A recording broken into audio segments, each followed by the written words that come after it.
Հարգելի հեռուստադիտողներ, ինչպես գիտեք, հունիսի 7-ին կայանալիք համապետական ընտրություններին ընդառաջ շարունակվում է կուսակցությունների նախընտրական քարոզարշավը։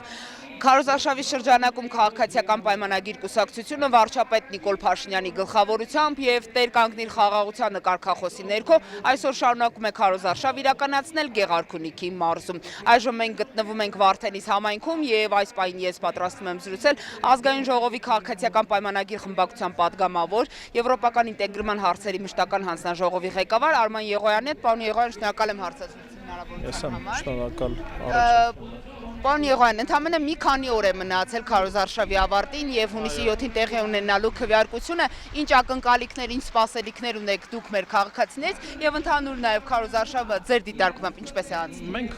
հայտարարել ենք մեր ակնկալիքները եւ հուսով ենք, որ մեր քաղաքացիները կարդարացնեն մեր ակնկալիքները, այն է սահմանադրական մեծամասնություն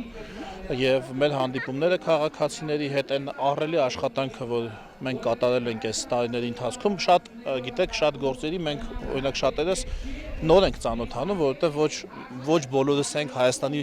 բոլոր գյուղերում ու շրջաններում եղել։ Եվ հիմա տեսնում ենք ինչ ահռելի աշխատանք է կատարված, ճանապարհներ, չգիտեմ դպրոցներ, մանկապարտեզներ, այգիներ, ու սա միայն տեսանելի, ֆիզիկապես տեսանելի մասն է գործի, ել չասած ինստիտուցիոնալ բարեփոխումները եւ քաղաքացիների վերաբերմունքից էլ մենք զգում ենք, թե ինչ ահռելի աշխատանք է կատարվել, որովհետեւ այն հարցերը, որոնք որ բարձրացվում են շատ հաճախ, վերաբերում են մի մեծ աշխատանքի մեջ մի որևէ փոքր դետալի աշխատանքի կամ դրա ուշացման կամ ինչ որ խոչընդոտի, բայց դա վերաբերում է մի մեծ գործի փոքր դետալին, որի մասին իրենք բնականաբար չէի խոսի, եթե մեծ գործը ինքնին արված չլիներ, արդեն մեծ գործից կխոսեին, չէ՞, թե ճանապարհը չլիներ, կասեին, բա ոնց կլինի։ Ինձ ասում էին, որ ուրեմն Սևանի Արևելյան ափի այդ ճանապարհը ահավոր վատ վիճակում էր սրանից 6-7 տարի առաջ 19-20 թվականներին այդ ճանապարհը վերանորոգվեց եւ մինչեւ հիմա շատ լավ որակի ճանապարհ է, շատ հարթ, արագընթաց։ Օրինակ ինչ են ասում նաեւ ձեզ քաղաքացիները, ինչ պահանջ են ներկայացում նաեւ կամ օրինակ ինչ ցանկություն են։ Ինչքան էլ դա զարմանալի կամ արդեն այդքան էլ զարմանալի չի, բայց մի զգալի մասը քաղաքացիների պահանջում է, որ մենք ավելի խիստ կամ ավելի կոպիտ լինենք, այսպես ասենք, նախկինների հետ։ Մասնավորապես Ռոբերտ Քոչարյան, Սերժ Սարգսյան եւ նրանց սատելիտներ եւ այլ, ես լուրջ նոր ավտոբուսում էլի դա էին քննարկում։ Մի զգալի մասն է դա, եթե սուտ չասեմ, ինձ մոտեցած քաղաքացիների 25-30%-ը, ինչը շատ մեծ թիվ է, այդ հարցն է բարձրացնում որպես բողոք, որպես իրենց առաջնահերթ խնդիր, ես չգիտեմ, այդպիսի բան կա աշխարհի մյուս երկրներում, որ այդպիսի լարվածություն լինի նախորդ իշխանությունների հանդեպ, այն աշճան, որ 8 տարի հետո էլի դա լինի առաջնային պահանջներից մեկը ուղղված իշխանություններին։ Մնացածը արդեն գիտեք շատ հաճախ ինչ-որ տեխնիկական խնդիրներ են, չգիտեմ, տարբեր համակարգերի գործունեության հետ կապված, այդ համակարգերի ինտեգրվածության հետ կապված, հա, որը լուծելի հարց է եւ կարծում եմ կլուծենք մենք այդ բոլոր հարցերը։ Շատ եմ, պարոն Եղոյան, տեսեք, մի քանի օր առաջ Հայաստանում էր Միացյալ Նահանգների պետքարտուղար Մարկո Ռուբիոն եւ արտգործնախարար Արարատ Միրզոյանի հետ շատ կարևոր փաստաթղթեր ստորագրվեցին, մասնավորապես TRIP-ի վերաբերյալ շրջանակային համաձայնագիրը, նաեւ Միացյալ Նահանգներ Հայաստան ռազմավարական գործակցության համապարփակ փաստաթուղթը։ Տեսեք, դրանից առաջ որոշ շրջանակներ հայտարարում էին, թե TRIP-ը այլևս Միացյալ Նահանգների վարչակազմի առաջնահերթությունների մեջ չի մտնում, ժամանակ չունեն դրա համար, կամ այն չեղարկվել է, մինչդեռ իշխանությունները այսպես թմբկահարում էին, հա, այդ ձեռքբերումը եւ այլն։ Ես կուզենայի, խնդրում եմ, TRIP-ի մասով մի փոքր մանրամասներ ներկայացնեք, թե կոնկրետ արդեն կան ժամկետներ, թե օրինակ, եթե հաջողվի ձեզ հաղթանակ արձանագրել այս ընտրություններում, ինչ է լինելու TRIP-ի մասով առաջիկա անելիքները։ Մասով լինելու է այն ինչ գրված է, ուրիշ բան չի լինելու։ Ժամկետների առումով ես չեմ կարող ասել, որովհետեւ ժամկետները կախված են կոնկրետ գետնի վրա աշխատանքներից ես չեմ կարող, բայց ես կառաջարկեի ոչ թե ժամկետների վրա կենտրոնանալ, այլ բովանդակության։ Հիմա 2 ամիս ես կողմ, 2 ամիս են կողմ։ Հիմա եթե ես ձեզ ասեի, որ Մարկո Ռուբիոն հիմա 5 ամիս առաջ, երբ որ ձեր ասած մարդիկ ասում էին դա առաջնահերթություն չի,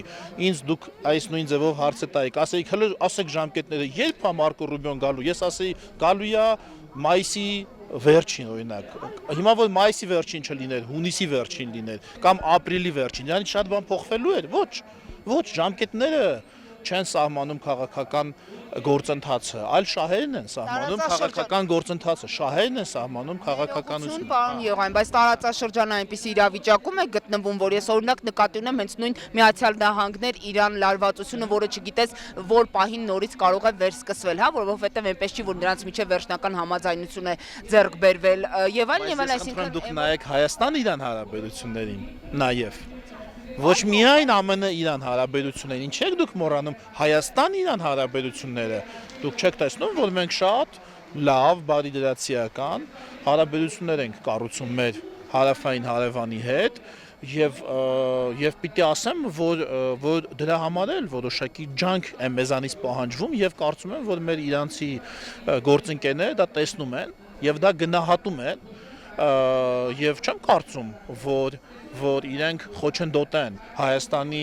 շահերից բխող որևէ նախագծի իրականացման։ Ես այդպես չեմ կարծում, տեխնիկական մակարդակում տարբեր ինչ-որ քննարկումներ կարող են լինել, բայց նույնիսկ եմ ասում, նրանք կլինեն դետալներ, բովանդակային առումով։ Դուք տեսաք այն ինչ Իրանից, ասում եք Իրանից արձագանք եղել է փաստաթղթի ստորագրումից հետո, պարոն Ռուբիոյի այցից հետո եղել է արձագանք։ Այս անցած օրերի ընթացքում չի եղել։ Չէ, դե ընդհանրապես հա այն ժամանակ եղավ խոսակցություն եւ այլ, հիմա պարոն Ռուբիոյի այցից հետո եւ համաձայնագրի ստորագրումից հետո չի եղել, չէ՞։ Չի եղել։ Բա դա մենք պետք է նկատենք, չէ՞։ Մենք ոչ չենք կարող մատից հոտ քաշել, ասել իսկ կարող է պիտի տեսնենք նշանը նոր քննարկենք։ Պարոն Եղան, նկատի ունեմ օրինակ, եթե վերսկսվեն Միացյալ Նահանգներ Իրան ռազմական բախումները, հնարավոր լարվածությունը կրկին աճի, չի ստացվում, որ նորից հետաձգվում է այս նախագծի թրիփ նախագծի Եթե վաղը մեծ աստերոիդը բախվի երկրագնդի, կարող է երկրագնդը վերանալ։ Ես դա չգիտեմ։ Փորձից ելնելով եմ ես հարցը տալի, պարոն Եղան, այդպես անկախատեսելի իրավիճակներում Փորձից ելնելով մենք ունենք Իրանի հետ արդյունավետ համագործակցության փորձ։ Մենք դա ունենք։ Մենք ունենք Իրանի հետ առևտուր։ Ես չեմ ասում մենք եւ Հայաստանը Իրանը խնդիր ունեն։ Ես ասում եմ ԱՄՆ Իրան խնդիր ունեն։ Մենք ունենք այն, որ Հայաստանում ԱՄՆ-ն արդեն սկսել է լայնածավալ ներդրումների աշխատանքը, արհեստական բանականության, այսինքն արհեստական բանականության դուք ասեք գործարանի, հա, եթե այդպես կարելի ասել, Nvidia-ի եւ այլի,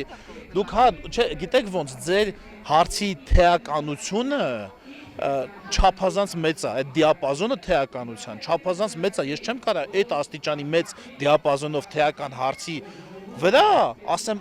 այո, եթե ամեն ինչ լինի վատ, եթե մի հատ ինչ-որ կատաստրոֆիկ զարգացում լինի, բնականաբար, բայց մենք ինչի ենք մտածում կատաստրոֆիկ զարգացման մասին։ Եկեք ելնենք այսօրվա իրողություններից, այսօրվա իրողությունն այն է, որ այդ համաձայնագիրը ստորագրվել է, աշխատանքները սկսվելու են եւ մենք դեռ Իրանից թե բաց, թե խորհրդապահական խողովակներով մենք չենք լսել որևէ առարկություն։ Սա է այսօրվա իրողությունը։ Ասում եք, եթե վաղը կլինի, վաղը կխոսենք վաղվա։ Մենք Իրանի հետ խնդրեմ չունենք, իմ ասածը դրան չի վերաբերում, որ մենք Իրանի հետ խնդիր ունենք, թեպետ դա վերջին շրջանում չունենք, հա, որովհետև մինչև այդ օրինակ հիշում ենք Հայաստանում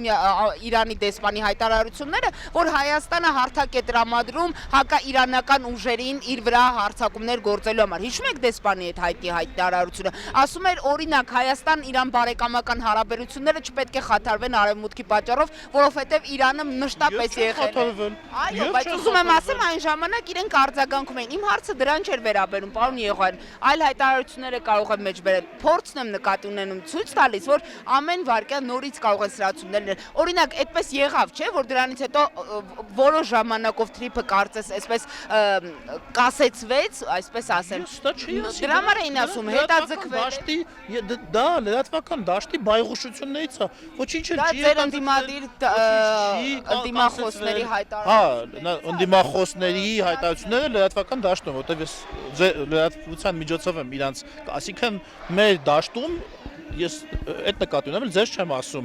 Լավ, շատ լավ, մեր ընդդիմախոսների բայղուշություններից է, որը տիրաժավորվել է մեր լրատվական դաշտում, չգիտեմ թե ինչու։ Չգիտեմ, որովհետև այդ մարդկանց մի զգալի մասը ուղղակի գործակալ է, իսկ մի մեծ մասը ուղղակի ապուշ է։ Ուղղակի օգտակար ապուշներ են, ուղղակի ընդհանրապես հիմար մարդիկ են իրանք, կներեք էլի որ այսքան։ Իրանք պրիմիտիվ, ես բացեք իրանք ասածները 5 տարի առաջ, 4 տարի առաջ, 3 տարի առաջ։ Ասենք ո՞նց կարելի է այդ մարդկանց լուրջ վերաբերվել։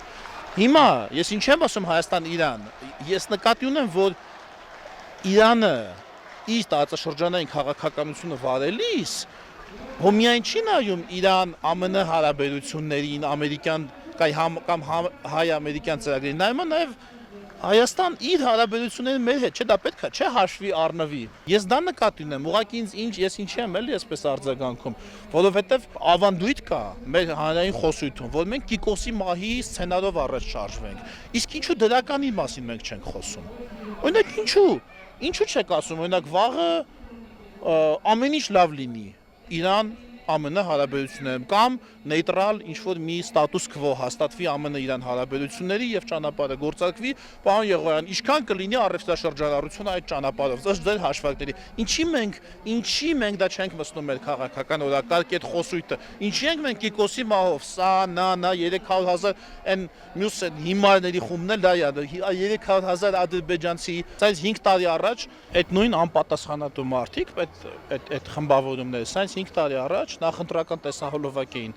նկարահանում այն մասին, թե իբր Սևանի ափին հայ ձկնորսը ձուկը բռնեց եւ ադրբեջանցի ոստիկանները եկան իրան տուգանեցին։ Այդ հիշում եք, դա բոլորը մոռացել, հիմա նույն հիմարությունները շարունակում են իրանք տիրաժավորել։ Պարոն Եղոյան, քանի որ դուք Եվրոպական ինտեգրման հանձնաժողովի ղեկավարն եք, ես ձեզ հարցնում եմ մասնավորապես կապված այս ԵԱՏՄ, դիլեմայի հետ, որովհետեւ մենք տեսանք օրերս էլ Աստանայում ԵԱՏՄ անդամ 4 պետությունները ղեկավարների մակարդակով ընդունված հայտարարությունը, որ նրանք Հայաստանին կարծես թե կոչ էին անում հանրաքվեի միջոցով որոշել, թե Հայաստանը իր արտաքին քաղաքական ուղղությունը, իր արտաքին քաղաքականությունը որ ուղղությամբ է շարունակելու։ Ես տեսա, որ ԵԱՏՄ պետությունների ղեկավարները կոչ էին անում Հայաստանի Եվրամիության անդամակցելու մասին հանրաքվե անել։ Ասում են հանրաքվե պետք է անեք եւ որոշեք ԵԱՏՄ-ում եք շարունակում մնալ, թե ԵՄ-ում։ Դրա մասին վարչապետը խոսեց անգամ, ասեց շատ հավասարակշռված։ Չէ, բայց այդտեղ աղ կա էլի այդ հայտարարությունը։ Իսկ ԵԱՏՄ-ն ուզում է, որ մենք գնանք Եվրամիություն։ ԵԱՏՄ ղեկավարները ուզում են, որ մենք գնանք Եվրամիություն ու այդ հարցով հանրաքվե անենք։ Ասում են հանրաքվե անցկացեք, ո՞ղ ժողովուրդ։ Չէ, ես ասացի ասելիքը, դուք այդ աղի մեջ խորացեք, էլի։ Ասենք պատկերացրեք Եվրամիությունը իր անդամներից մեկին ասում է հանրաքվե արեք, տեսնենք գնում եք ԵԱՏՄ թե չեք գնում։ Չգիտեմ, էլի, մի քիչ դա։ Ինչ է, այսպես ասեմ, նաև զավեշ տալիս էս, որ մեզ կոչ են անում Եվրամիությանը հետ շարունակել մեր գործակցությունը։ Ու այդ հարցով հանրաքվե անել եւ այսինքն ոչ թե կոչը հնչում է, որ բա ինչ խնդիր կա, մի հատ եկեք հասկանանք, մի հատ քննարկենք, մի հատ միգուցե սա, միգուցե նա, այլ մենք հանրաքվեի տեղը գիտենք, օրենսդրությունն էլ մեր սահմանում է։ Դա ոնց է տեղի ունենում, երբ է տեղի ունենում, այսինքն հանրաքվեն կոչերով չի տեղի ունենում։ Հանրաքվեն օրենսդրական պահանջ է, որ համապատասխան փուլում, իսկ դա տեղի ունենում որևէ պետական մարմնին անդամակցելուց փոքր ինչ առաջ, ասենք ամիսներ թող լինի առաջ, հա, մենք դա գիտենք, մենք դրա մասին խոսակցություն չենք ծավալում, խոսակցությունը լրիվ այլ բանի մասին է, խոսակցությունը այդ ճանապարհը բռնելու մասին է, այդ ճանապարհը ունի հանգրվաններ եւ ոչ ամեն մի հանգրվանումը պետք է անել հանրաքվեն պետք է անել ճանապարհի վերջում։ Հիմա այս սանկցիաների կիրառումը նաև Ռուսաստանի կողմից ընդդեմ Հայաստանի, հա, որ արգելեցին նաև մի խումբ ապրանքատեսակների ներմուծումը ռուսական շուկա, դրան էր միտված ըստ ձեզ օրինակ, թե Հայաստանի հետ հարաբերությունները լարելու հերթական փորձ է։ Ես չեմ կարող դա մեկնաբանել, դա իրենցից պետք է հարցնեք, հիմա արգելել են, խնդիր է ծագել, պետք է խնդիրը լուծենք։ Այսինքն քաղաքականությունը բան չի, այսպես մեղես չեմ բաժանում քաղաքականության մեջ։ Քաղաքականությունը խնդիրները լուծելու արվեստն է եւ հմտությունն է։ Քաղաքական ճանապարհին պետությունները, քաղաքական գործիչները ունենում են բարև ձեզ, շատ լավ է։ ունենում են խնդիրներ, որոնք պետք է լուծեն հնարավոր օպտիմալ տարբերակով եւ մենք դա անելու ենք, այսօր վարչապետը խոսեց այդ մասին, քաղաքականությունը խնդիրներից խուսափելու արվեստը չի, ինչպես մտածում են մեր որոշ այսպես ճակերտավոր սպիտակ ձեռնոցներով քաղաքական գործիչներ։ Քաղաքականությունը խնդիրների մեջ մտնելու, դրանք ուսումնասիրելու, լուծելու եւ առաջ շարժվելու արվեստն է, եւ մենք դա անելու ենք իշահ մեր պետության, այնպես ինչպես պահանջում են մեր պետության եւ մեր ժողովրդի շահերը, մենք որևէ դեպքում կներեք չենք պատրաստվում պետականությունը փոխել ելակի հետ։ Չի կարող պետականությունը եւ ելակը դրվեն կաշեռքի նաժարներին։ Ուզում ես պետականություն, թե ուզում ես ելակ։ Այդպես չի լինում։ Այդպիսի հարց չի կարող հնչել։ Միանշանակ մենք պաշտպանելու ենք մեր պետականությունը, ինքնիշխանությունը, մնացած հարցերը լուծվելու են, այս իմ առաջին ասած մտքի շրջանակներում արդեն։ Հստակ, այո թե ոչ, կա ԵՄ-ին անդամակցելու կամ տեխնացու պետության կարգավիճակ ձեռք բերելու հետ կապված կոնկրետ պլան, թե ոչ։ Այնքանով ինչքանով վերպետական կառույցներին անդամակցության պլանները լինում են կոնկրետ, այո, այդքանով կա։ Այդ պլանը այնքան կոնկրետ չի, ինչքան լուսնի վերատիեզերանավիճացնելու պլանը, այդքան կոնկրետ չի, սանտիմետրի ճշտությամբ չի, բայց վերպետական կառույցին անդամակցելու պլանին հարի կոնկրետություն ունի, այո։